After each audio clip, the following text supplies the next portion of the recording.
Welcome back to the PHLY Phillies podcast. The stove is heating up, ladies and gentlemen. This is the beauty of live entertainment, if you will. We literally just talked about a team that I thought would be the right fit for Eugenio Suarez. Well, there's one less team that may be in the Eugenio. Now, granted, they could still make the move. They're unlimited resources. But one less team that may be interested in Eugenio Suarez. Mark Feinzan reports breaking news. The New York Yankees are acquiring third baseman Ryan McMahon from the Colorado Rockies.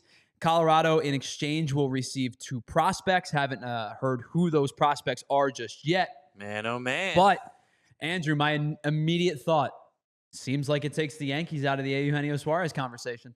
Yeah. They don't need a DH. No, they certainly do not. What other reason would they get him for, Wow. So what this tells me is one of 2 things. A, they really like Ryan McMahon's defense. And B, 2, I'm going to look at his contract real quick because I believe he still has quite a few years left of his contract. B, they would rather acquire a guy with 2.5 years of contract left who is going to make $16 million each of the next 2 seasons, which is, I mean, that's nothing for a third baseman, an everyday third baseman. Then see what then they would to give up big time prospects for a rental. Now I will say this: Ryan McMahon is an intriguing player because I think Ryan McMahon is a good baseball player, but I also know that Ryan McMahon is having a dreadful offensive season. 217. OBP 314, slugging just over 400, whiff rates at 35%, strikeout rates at 32%. When he hits the ball, he's hitting it hard, 98th percentile average exit velocity, and of course, a very, very good defensive third baseman. He's in the 91st percentile of outs above replacement this season. Last year was in the 92nd percentile. The year before was in the 95th percentile. The year before was in the 96th percentile. You get my point, right? Really good defensive third baseman. But has not had a very good offensive season, other than the fact that he does have 16 home runs, 16 of his 76 home runs, or 16 of his 76 hits, have been home runs. But as I said, nearly 32% strikeout rate. That is in the bottom 3rd percentile across Major League Baseball this year. He has struck out 127 times this season already. These are Ryan McMahon's strikeout numbers over the last 4 years. This year, 127 in 100 games played. Last year, 185 in 153 games played. This year so far, 1st in the National League in strikeouts, 5th in the National League in strikeouts last year, 2nd in the National League in strikeouts in 2023 with 198. The only guy with more strikeouts than Ryan McMahon in 2023, I believe, would have been Kyle Schwarber. But Ryan McMahon hit 23 home runs. Kyle Schwarber hit 40 home runs. A little bit of a different player there.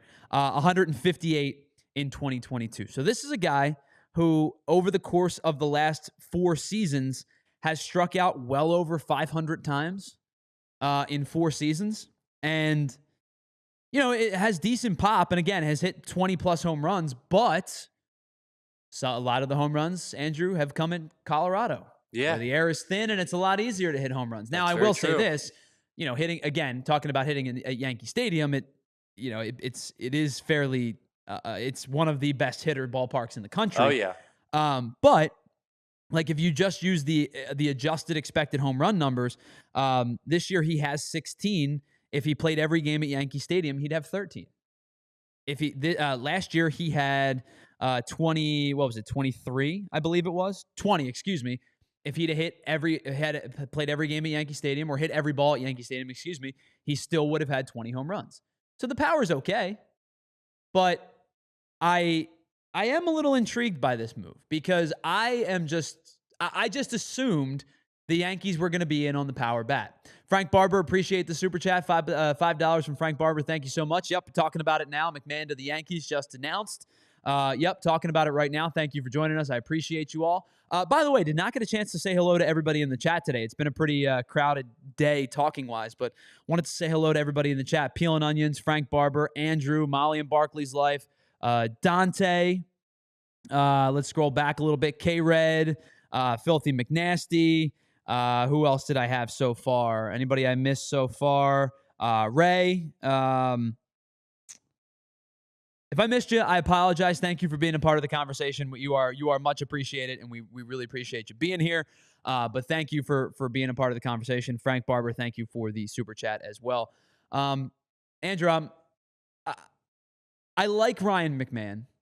I think he has value to a team, especially, again, defensively, just a super defender. Confused at this one a little bit. Me too. I'm confused. What up, Mickey Durkin? Good to talk to you again. You rattling off his stats there. I don't really know. I mean, yeah, if defensive player, if that's what they're looking for, you got him. But like, if you're looking for an offensive player, you're gonna get your runs scored and all that. Doesn't really sound like he's the guy for you. But good on the Yankees, I guess. So obviously, our cohorts at DNVR are doing a live emergency pod right now. I would love to know Christian's thoughts on this one. Yeah. Because they've talked about McMahon. Like, the Rockies, and you and I actually had this conversation the other day, probably about 2 weeks ago, when we did the Ace Hardware Temp Check segment. We talked about, like, just what are our thoughts on our team's buyers or sellers. And I made the joke about, like, the Rockies, anybody that's not kind of cemented to the floor, they're going to look to move. I thought McMahon, maybe not cemented to the floor, but, like, pretty close to it. Yeah. Being a part of that organization, like 2.5 years left of team control, fairly team-friendly contract at $16 million. But I guess he was one of the guys they felt like they could move. Now they have more guys that they could theoretically move. Jake Bird's the other one. I know his ERA's kind of gone up a lot over the recent weeks. Jimmy Herget is another one. It's a lot of bullpen help. It's the question of, like, would they move Victor Vodnik? Would they move Seth Halverson? But Ryan McMahon really was kind of the only position player that I thought might get moved. I guess the only other one might have been, it's funny to say, but might have been Mickey Moniak. Yeah. He's having a great year. He's having a really good season. A really good year, yeah. But I think that, like, those two guys were probably the ones that maybe and then, of course, like, they have some fringe bench players that, might have intrigued you 2 or 3 years ago. But my guess to me is that the Yankees felt like Eugenio Suarez was going to be too expensive. Yeah. And so they pivoted. Yeah, and Andrew just actually brought that up in chat, and I was reading it and thinking the same thing. Maybe they just got scared off by the price. And like we just said, the Diamondbacks are in a position right now that they can ask for the world for him. Sure, and they should. And they should. And, so the Yankees probably were like, yo, no, we're not going to give up, X, Y, and Z for him. So they went to their next best, I guess, which was McMahon. So here's what I think is going to end up happening with Suarez. The Diamondbacks are going to ask for the world, as they should. Teams are going to balk at the first offer. They're going to come in with a number. They're going to play the hardball bargaining game. And I think by next Thursday, if Eugenio Suarez is traded, I would bet you whatever the Diamondbacks are currently asking for, he's going to go for about 80 or 85% of that. Yeah. Which is still going to be a pretty good haul. But I think right now they're probably asking for a little bit too much. And they're the one holding the cards. They should ask for much. They should. That much. Yeah. And they'll pivot from there.